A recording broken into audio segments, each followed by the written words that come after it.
Hi, my name's Tom Shue, and today I'm going to teach you guys how to deal with natural light situations where your subject is going into silhouette. We all know if you go outside without flash and you try to maintain any kind of sky detail in the middle of the day, your subject's going to be in silhouette. And if you expose for your subject's face, your sky is going to be completely white. So you kind of find an average knowing that in post you're going to fix it.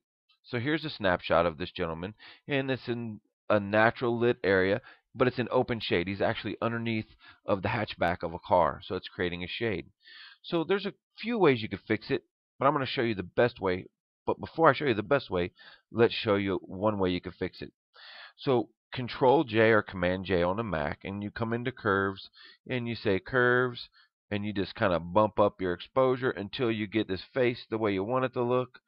And then you go back in the layer mask that was created, you grab your brush tool, make sure you're the opposite of the layer mask, and you're going to paint in black, and you just come in and you paint down your background. Okay, now it's really difficult to get accurate with this type of uh, correction. Okay, you can see the mask. If we hold down the Alt key, and that's the Option key on the Mac, and you click on the mask, you can see there's your mask. Okay, so let's go ahead and just delete that layer. Let me get out of that. Just delete this layer altogether. Okay, so we'll start from the beginning. So what we're going to do is we're going to create a duplicate layer. That's Control J or Command J on the Mac. And we're going to do the same thing. We're going to go into curves, okay? And this time we're going to set it up to where we get a mask that's perfectly selected. And we're going to make two layers, one for the dark and one for the light, and combine them all. So in this one here, we're going to just grab our curves and we're going to push it up. And I'm just interested in how the side of his face looks to see that it's got the proper exposure that we're looking for. And let's say this is what we like. Okay, so now we need to merge these two layers as it's one. Okay, so if you hold down the Shift key, or you can do it with the Control key as well, and you click on the layer below, it selects both, and you're going to combine them. That's Control G or Control E or Command E on a Mac, and it combines them both.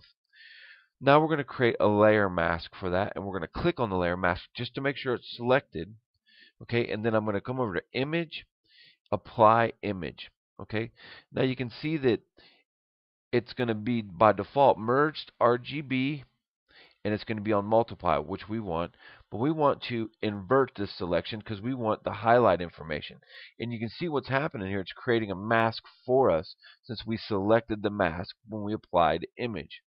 Okay, so now we've got a situation where our highlights are intact, or our highlights are raised the way we wanted them, okay, but it didn't really affect the sky. Okay, now we want to do the same thing, except this time we're going to darken the sky. So we're going to go down here to the bottom, and we're going to duplicate the layer again. That's Control J or Command J on the Mac, and just pull this layer to the top. And we're going to do the same thing with the curves, except this time we're not worried about his face, we're worried about the background, the sky. So we're going to grab our curves adjustment, and we're just going to pull down that curves adjustment, and you see we've darkened the sky.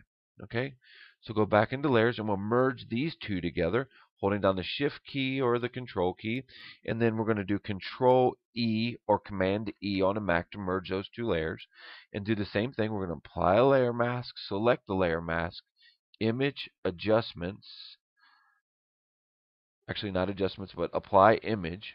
Okay, and this time we're not going to invert.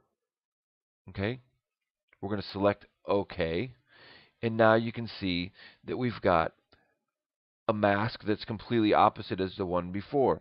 If you hold down the Alt key, or that's the Option key on the Mac, and you click, you can see the mask that it's created for each one of the layers. Okay, so there you have it. Let's turn off the two layers. So you can say this one's for the highlights, and this one is for the sky and the shadow information, so that we have effectively dealt with the blown out sky, and we've dealt with the underexposure of our subject, and we've created an exposure that we wanted. Now you can go in and process it. If you hit Control Alt Shift E or Command Option Shift E on a Mac, you'll make a layer with a new one, and then you can process that layer the same as you want. So there's the before, and then there's the after. That's it. I want to thank you all for taking time to visit my blog today, and until next time, we'll see you soon.